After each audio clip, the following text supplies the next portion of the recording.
Hello students, हमारा topic चल रहा था रिडम्पशन ऑफ डिबेंचर वाला, जिसमें हमने जो फर्स्ट मेथड स्टार्ट किया था लमसम पेमेंट वाला, उसका एक पार्ट हमने अपने प्रीवियस लेक्चर में कंप्लीट कर लिया था आउट ऑफ कैपिटल वाला।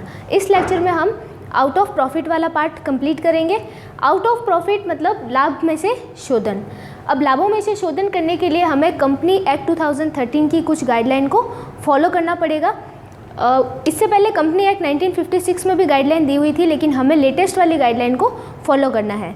अब हम गाइडलाइन और वो रूल्स देखते हैं जिसके अकॉर्डिंग हमें आउट ऑफ प्रॉफिट रिडम्पशन करना है। सबसे पहला जो रूल है वो ये है कि कोई भी कंपनी अगर आउट ऑफ प्रॉफिट रिडम्पशन करती है तो उसे DRR बनाना कंपलसरी है। ठीक है, DRR मतलब डिबेंचर रिडम्पशन रिजर्व। अब वो डिबेंचर रिडम्पशन रिजर्व बनाना कितना है? 25% of face value of debenture.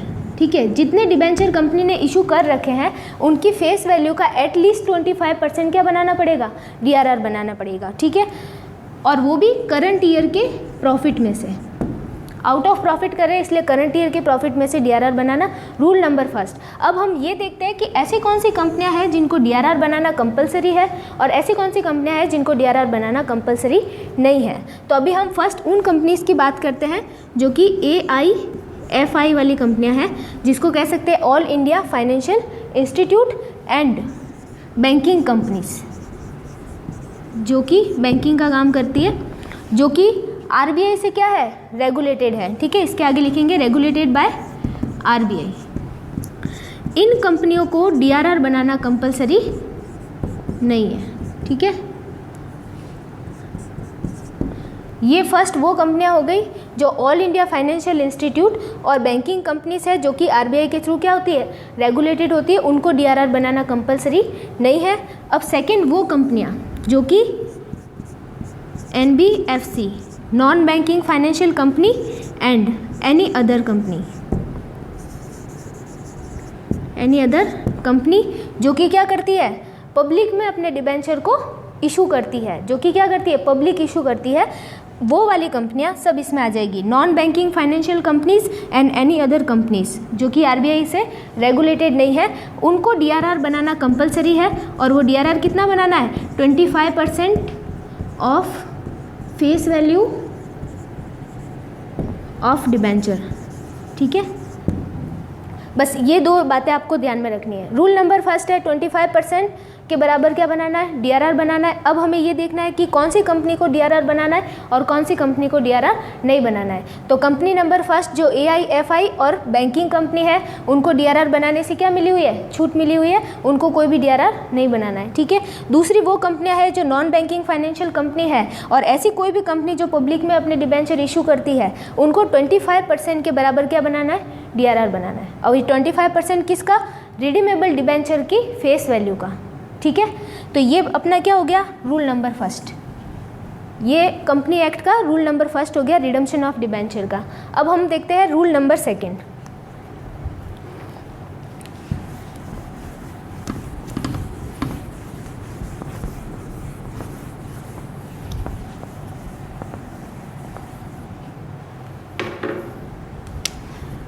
Rule number second ये है कि वो सारी कंपनियां जो कि DRR बना रही हैं, ठीक है, जिनके लिए DRR बनाना क्या है? कंपलसरी है, उन कंपनीज़ को अपनी जो डिबेंचर की फेस वैल्यू है उसका 15% कुछ स्पेसिफाइड सिक्योरिटीज़ और बॉन्ड में क्या करना पड़ेगा? इन्वेस्ट करना पड़ेगा। ठीक है, तो रूल नंबर सेकंड है 15% of face value of debenture. कौन सी डिबेंचर? Redeemable debenture. तो रिडीमेबल डिबेंचर की फेस वैल्यू का 15% कहाँ पे इन्वेस्ट करना है? सिक्योरिटीज़ एंड बॉन्ड्स, और वो भी कौन से? स्पेसिफाइड सिक्योरिटीज़ एंड बॉन्ड में इन्वेस्ट करना है। और कौन सी कंपनियों को? जिनके लिए DRR बनाना कंपलसरी है। तो रूल नंबर सेकंड ये हो गया कि वो कंपनियां जिनके लिए DRR बनाना कंपलसरी है या जो कंपनियां DRR बना रही है, उनको अपने डिबेंचर की फेस वैल्यू का 15% स्पेसिफाइड सिक्योरिटीज़ और बॉन्ड में इन्वेस्टमेंट करना पड़ेगा एवरी ईयर। ठीक है, ये रूल नंबर सेकंड हो गया। अब देखते हैं rule number third. Rule number 3 है कि जो पार्शली कन्वर्टेड डिबेंचर होते हैं, पार्शली कन्वर्टेड मतलब जिनका कि आधा पार्ट अपन क्या कर सकते हैं, किसी और सिक्योरिटीज़ या किसी और शेयर्स में या डिबेंचर्स में कन्वर्ट कर सकते हैं, और आधा पार्ट का पेमेंट हमको कैश में करना होता है, तो वो पार्शली कन्वर्टेड डिबेंचर होता है। तो पार्शली कन्वर्टेड डिबेंचर का जो कन्वर्टेबल पार्ट है उसके लिए डीआरआर नहीं बनाना है, और जो नॉन कन्वर्टेबल पार्ट है उसके लिए डीआरआर बनाना है। ठीक है, तो रूल नंबर 3 है कन्वर्टेबल डिबेंचर के लिए, यहाँ पे हम लिख देते हैं पार्शली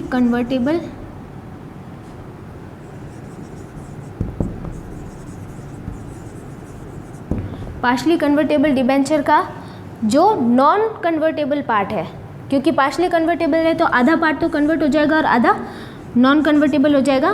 तो यहाँ पे मैं लिख देती हूँ, देखो ये कन्वर्टेबल पार्ट है इसका और ये नॉन कन्वर्टेबल। अब ये जो नॉन कन्वर्टेबल पार्ट है ना, इसके लिए डीआरआर बनाना ज़रूरी है।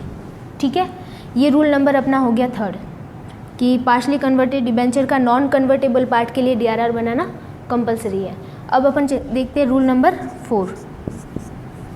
रूल नंबर 4 में ये बोला हुआ है कि कंपनी जो डीआरआर बनाएगी वो करंट ईयर के प्रॉफिट में से बनाएगी, पिछले जो प्रॉफिट रिजर्व में पड़े उसमें से नहीं बना सकती। जो भी करंट ईयर का प्रॉफिट होगा उसका कुछ पार्ट मतलब एटलीस्ट 25% पार्ट कहाँ पे ट्रांसफ़र करना पड़ेगा, डीआरआर में ट्रांसफ़र करना पड़ेगा।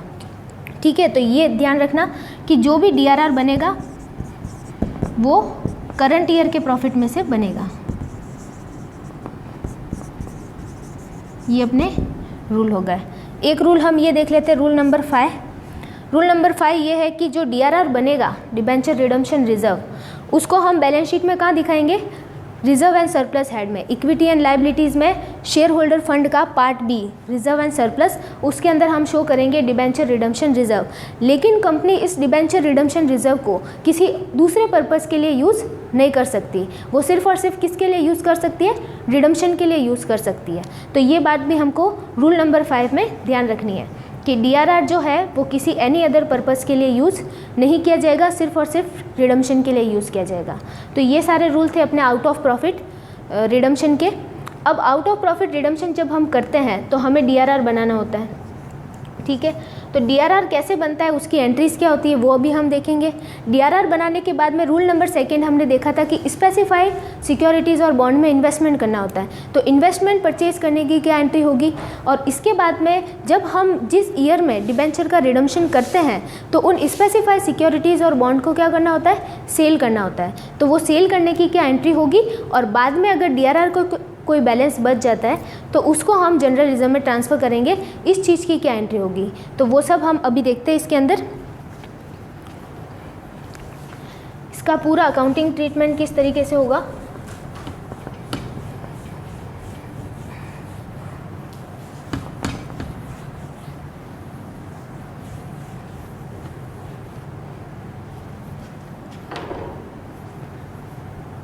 देखो एंट्रीज में जो फर्स्ट एंट्री होगी फॉर क्रिएशन ऑफ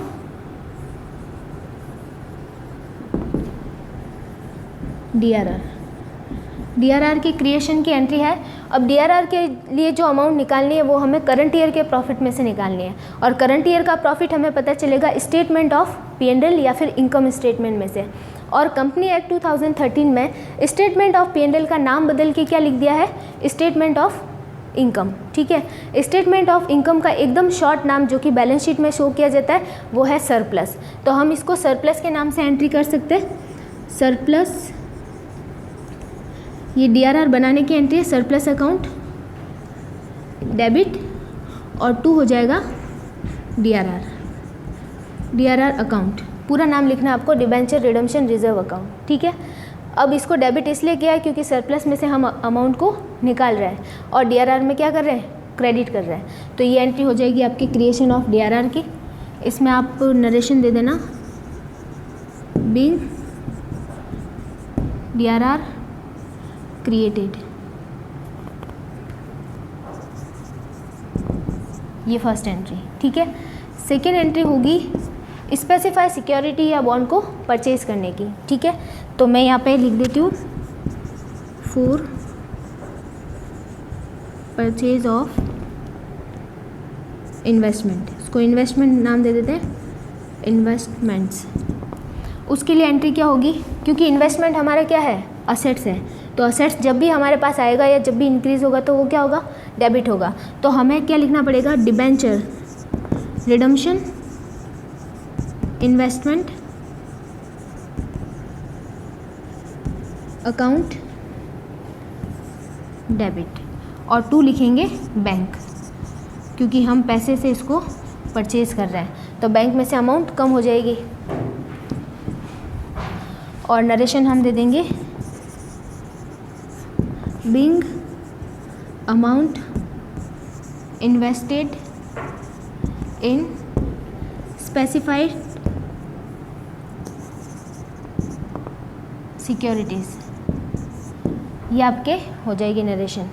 फिर एंट्री नंबर 3 होगी, एंट्री नंबर 3 उस ईयर में होगी जो कि हमारे डिबेंचर का लास्ट ईयर होगा और जिस ईयर में हमको इसका रिडम्पशन करना है, ठीक है।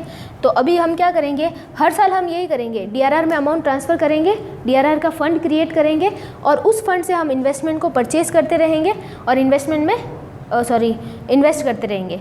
और लास्ट में जा कर के ये फ़ंड, क्योंकि कंपनी के पास अगर कोई फ़ंड पड़ा रहेगा तो फिर वो फ़ंड इंक्रीज़ नहीं होगा, उसको इंक्रीज़ करने के लिए हम क्या करेंगे, इन्वेस्ट करेंगे, और इन्वेस्ट करने के बाद वो इंटरेस्ट के साथ में इंक्रीज़ होगा। और जब जिस साल हमको क्या करना है, रिडम्पशन करना है, तो हम इन्वेस्टमेंट को क्या कर देंगे, सेल कर देंगे और हमारे पास जो अमाउंट आएगी उससे डिबेंचर का रिडम्पशन कर देंगे और हमारे जो डीआरआर का बैलेंस है उसको हम क्या कर देंगे, क्लोज कर देंगे, ठीक है।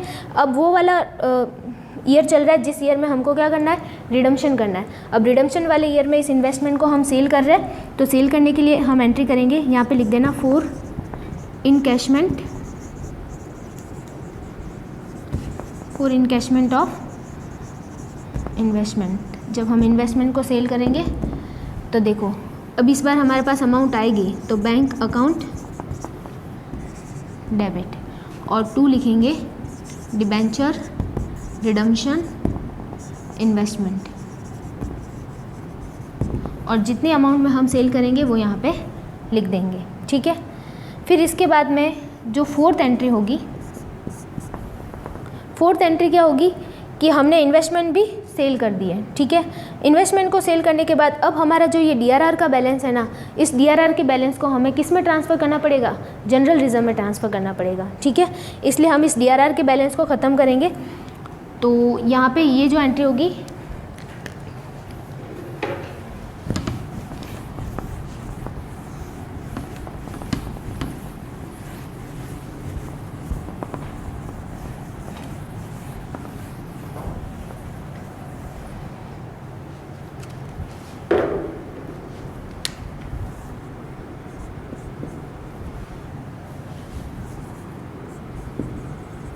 for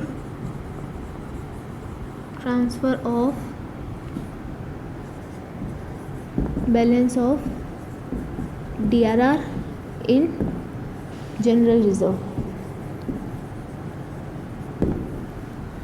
जनरल रिजर्व में ट्रांसफ़र कर रहे हैं तो अब हम इसकी एंट्री कैसे करेंगे, DRR account debit, debenture redemption reserve account debit. जब ये बढ़ रहा था तब क्या हो गया था, क्रेडिट हो गया था। अब क्योंकि हम इसको ख़त्म कर रहे हैं इसका बैलेंस, तो इसको डेबिट कर देंगे और 2 करके हम ट्रांसफ़र कर देंगे जनरल रिजर्व में, ठीक है। यहाँ पे लिखेंगे हम being balance of DRR transferred in general reserve. तो ये हमारे सारी एंट्री कंप्लीट हो गई है आउट ऑफ प्रॉफिट की। आउट ऑफ प्रॉफिट में एंट्रीज करने से पहले हमें 5 रूल्स को ध्यान में रखना है जो मैंने आपको बताए थे। सबसे पहला रूल डीआरआर बनाना है 25% के लिए। किसको बनाना है और किसको नहीं बनाना है, वो एक तो एआईएफआई वाली कंपनी और बैंकिंग कंपनी को डीआरआर नहीं बनाना है, और दूसरी नॉन बैंकिंग फाइनेंशियल कंपनीज और दूसरी एनी अदर कंपनी को 25% के बराबर डीआरआर बनाना है। सेकेंड पॉइंट था कि हमें जो डीआरआर हम बना रही है वो वाली कंपनी को 15% किसी स्पेसिफाइड सिक्योरिटीज़ में इन्वेस्टमेंट करना पड़ेगा, ठीक है। फिर पॉइंट नंबर 3 ये है कि जो पार्शली कन्वर्टेबल डिबेंचर है उसका जो नॉन कन्वर्टेबल पार्ट है उसके लिए DRR बनाना होगा। फिर इसके बाद में हमने रूल देखा था कि जो DRR बन रहा है वो करंट ईयर के प्रॉफिट में से बनना चाहिए। और पॉइंट नंबर 5 था कि जो DRR है उसका हम वही यूज़ कर सकते हैं जिसके लिए वो बनाया गया है। जैसे कि डिबेंचर रिडम्पशन रिजर्व है तो वो सिर्फ रिडम्पशन के लिए यूज़ होगा, दूसरे किसी पर्पज़ के लिए यूज़ नहीं होगा। ये पाँचों रूल आपको ध्यान में रखना है। और फिर इसके बाद ये एंट्रीज आपको करनी है, DRR बनाने की, इन्वेस्टमेंट परचेज की, इन्वेस्टमेंट को सेल करने की, और इसके बाद DRR के बैलेंस को जनरल रिजर्व में ट्रांसफ़र करने की। ठीक है।